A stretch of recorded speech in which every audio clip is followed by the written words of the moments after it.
The interim government started functioning in right earnestness. Jawaharlal Nehru said, "For long have we been passive spectators of events, the playthings of others. The initiative has come to our people now, and we shall make the history of our choice." Every evening, the interim cabinet met without the viceroy and took independent decisions on several major issues. Jawaharlal Nehru was perturbed by the communal violence in Bengal and said, "I have come seriously to think whether it has served any useful purpose for me to head the interim government if an important part of India sinks to barbarism."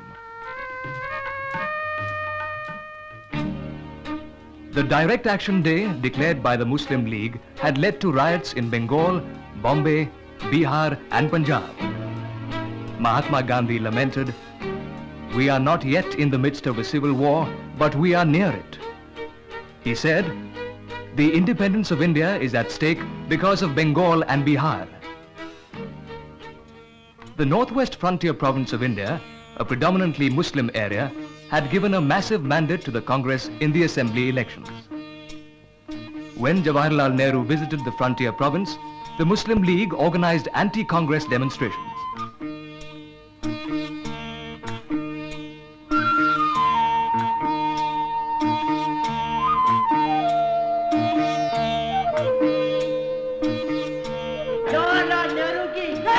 In spite of the Muslim League instigated hooliganism, Jawaharlal Nehru was able to complete his tour of the province.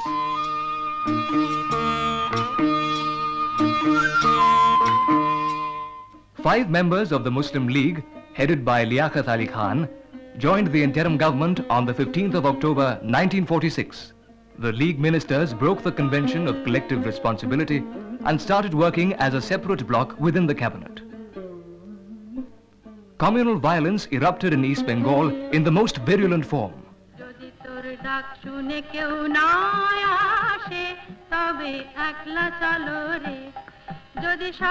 Answering the call of distress of the suffering humanity, Mahatma Gandhi visited the worst affected areas of Noakhali.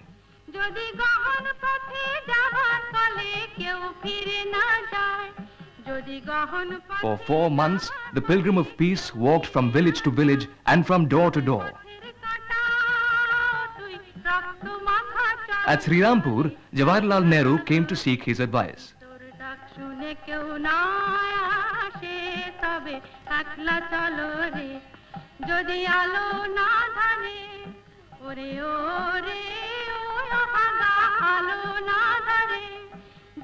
The lone crusader succeeded in cementing the broken ties of brotherhood and in establishing peace.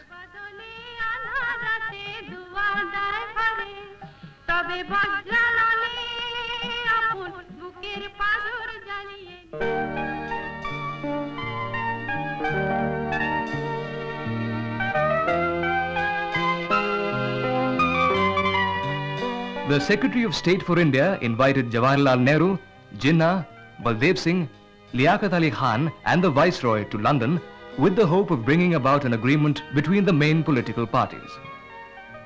Interpretation of Para 19 of the Cabinet Plan, dealing with proportionate representation in the assemblies, became a stumbling block. There was no agreement. On the 6th of December 1946, the British government issued a clarification, but the Congress President found it at variance with the statement of May the 16th, 1946. The newly elected Constituent Assembly met in New Delhi on the 9th of December 1946. Jinnah called it a blunder and asked the League members to boycott the session. Some Congress members demanded the resignation of League ministers from the interim government if the party did not join the Assembly. Dr. Rajendra Prasad was elected the President of the Constituent Assembly. Jawaharlal Nehru moved the objective resolution which said, "This Constituent Assembly declares its firm, solemn resolve to proclaim India as an independent sovereign republic and draw up a constitution for her future governance. But political progress was hampered by Jinnah's attitude. The League instigated communal violence was costing lives. In order to defuse the mounting crisis, Prime Minister Attlee announced on February the 20th, 1947, the British government's definite intention to effect the transfer of power to responsible Indian hands by June 1948. He also announced that Lord Mountbatten would replace Lord Wavell as the new Viceroy of India. With the exception of the Muslim League and the Anglo-Indians, all the parties welcomed the announcement.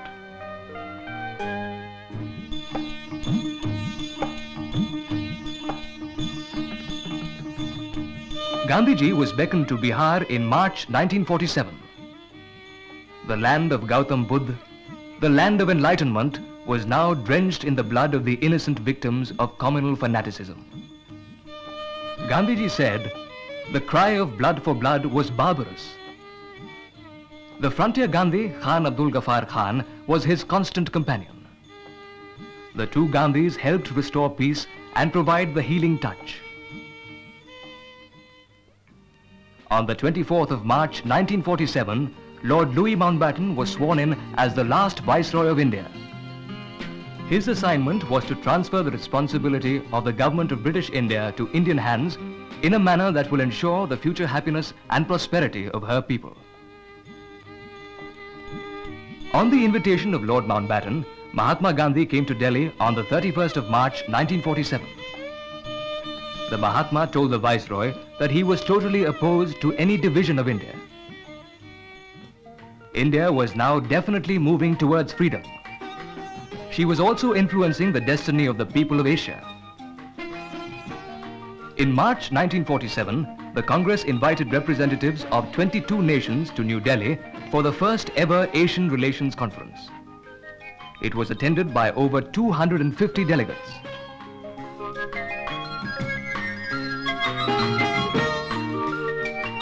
Sarojini Naidu presided over the conference. It was inaugurated by Jawaharlal Nehru.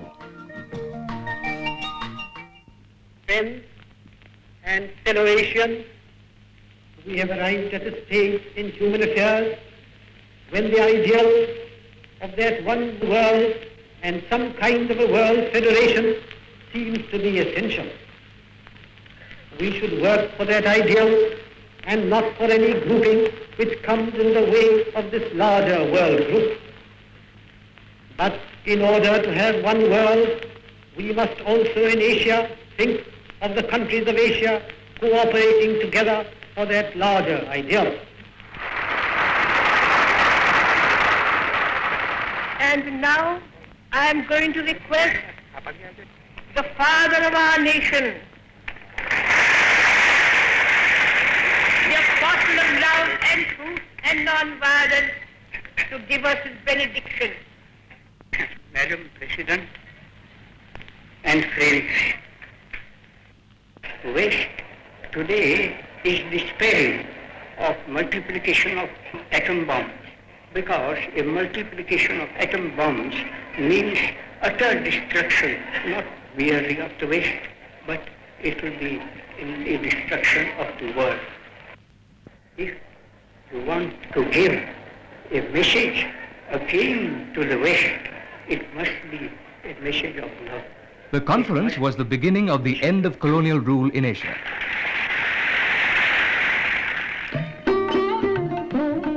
Mountbatten held a series of talks with the Indian leaders individually and collectively.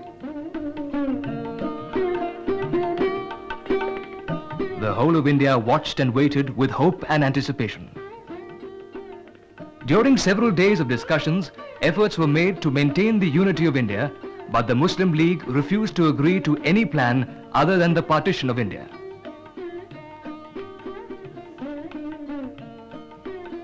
Baffled by the growing communal disturbances, Mountbatten prepared a hurried plan and sent it to London with Lord Ismay. It was proposed to transfer the power to the provincial governments, leaving them to come together to form a central government if and when they chose to do so. Princely states would be free to make their own arrangements. Jawaharlal Nehru turned down the plan vehemently as it would have completely destroyed the unity of the country for all times to come.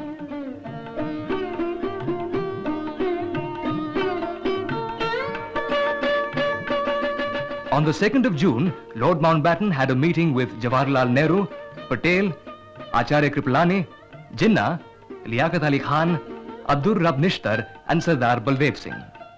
He placed before them a new plan for ascertaining the wishes of the people of India concerning their future constitutional arrangements. The plan was, the work of the existing Constituent Assembly would not be interrupted, but the constitution framed by the Assembly would not apply to those parts of India which were unwilling to accept it. The wishes of the people of different parts of the country would be ascertained either through the existing Constituent Assembly or through separate Constituent Assemblies of the representatives of the dissident parts. In Punjab and Bengal, the assemblies would be divided into two sections, representing the Muslim and non-Muslim majority districts. If they opted for the partition of the provinces, each section could join the assembly of its choice.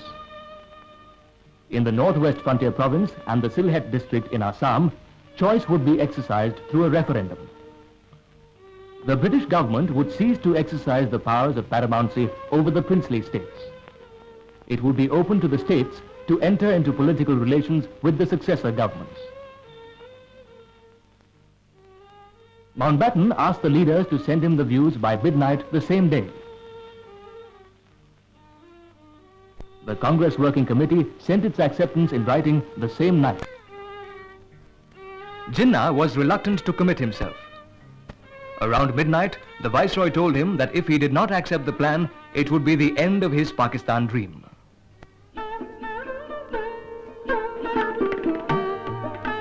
An emergency meeting of the All India Congress Committee was convened to ratify the decision.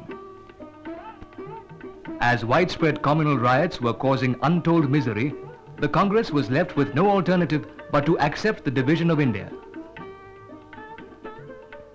The resolution on the partition of India was approved by 157 votes to 29. Gandhiji said, "Let posterity know that Gandhi was not a party to India's vivisection." The frontier Gandhi, Khan Abdul Ghaffar Khan, broke down and said, "You have thrown us to the wolves." The Indian Independence Bill was passed by the House of Commons on the 15th of July. It received the royal assent on the 18th of July. The Act said, "Two independent dominions, known respectively as India and Pakistan, shall be set up as from the 15th day of August 1947. Two boundary commissions were appointed under Lord Radcliffe to work out the partition of the provinces of Punjab and Bengal. A referendum was held in the Northwest Frontier Province and in the Sylhet district of Assam. Khudai Khidmatgars boycotted the referendum in the Northwest Frontier Province. This was unfortunate because only the pro-Muslim League voters were in the field and the Northwest Frontier Province went to Pakistan. Sylhet, Sindh and Baluchistan joined Pakistan. On the 22nd of July 1947, Jawaharlal Nehru moved a resolution on the national flag in the Constituent Assembly of India. Resolved that the national flag of India shall be a horizontal tricolor of deep saffron, kesari, white and dark green in equal proportion. In the center of the white band, there shall be a wheel in navy blue to represent the charkha. The design of the wheel shall be that of the wheel chakra which appears on the basis of the land capital of Ashoka. After centuries of foreign rule, freedom was at our doorstep. But the followers of the Muslim League indulged in large-scale killings, looting and burning in Lahore, Gujranwala, Rawalpindi, Lialpur and many other towns and villages of Punjab, Sindh and Bengal. There were repercussions in several parts of India. Tens of thousands perished and millions became homeless. Overnight, millions became refugees.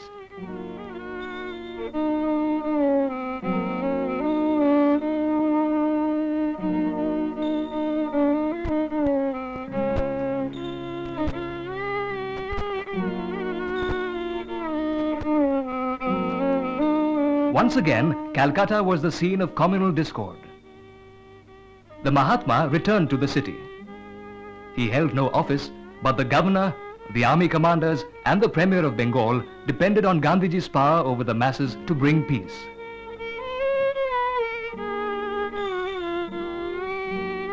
Gandhiji undertook a fast to make the people realize the futility of communal hatred.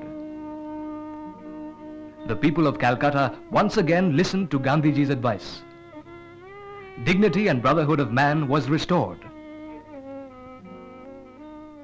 New Delhi, on the midnight of the 14th and 15th of August. The Constituent Assembly met at a special session under the presidentship of Dr. Rajendra Prasad.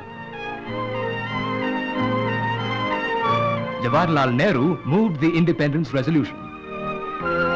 Long years ago, we made a tryst with destiny, and now the time comes when we shall redeem our pledge, not wholly or in full measure, but very substantially.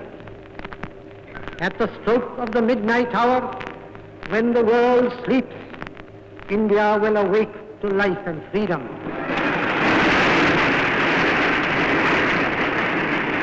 It is fitting that at this solemn moment we take the pledge of dedication to the service of India and her people and to the still larger cause of humanity.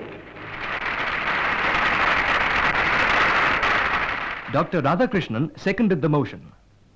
History and legend will go round this day. It marks a milestone in our democracy's march.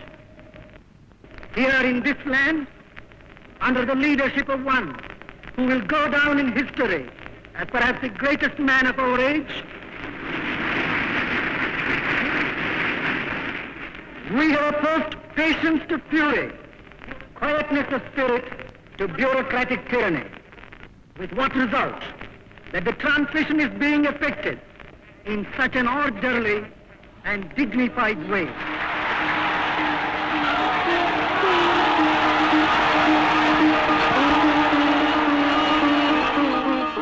The Constituent Assembly appointed Lord Mountbatten the first Governor-General of the Dominion of India. On August 15th, the Governor-General administered the oath of office to the first Cabinet of Independent India, headed by Pandit Jawaharlal Nehru.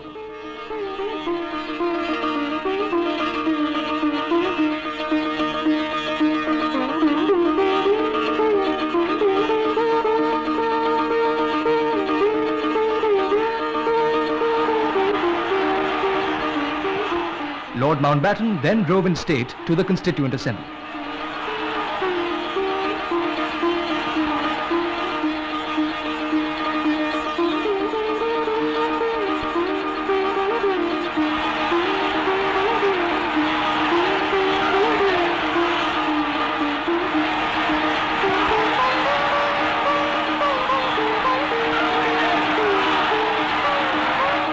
The Governor-General read out the King's message. I have a message from His Majesty the King to deliver to you today.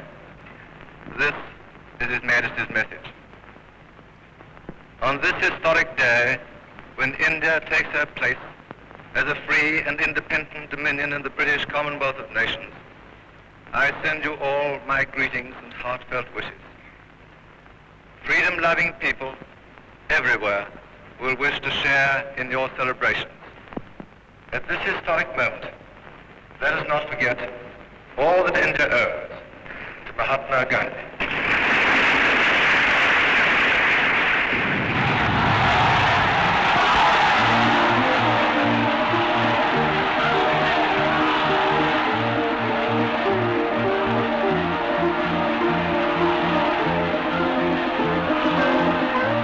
The Independence Day was celebrated with great enthusiasm all over the country. Bombay, Calcutta, Madras, and in fact in every town and village. The Prime Minister Jawaharlal Nehru unfurled the tricolour on the ramparts of the historic Red Fort. Jawaharlal Nehru said, To India, our much-loved motherland, the ancient, the eternal, and the ever-new, we pay our reverent homage and we bind ourselves afresh to her service.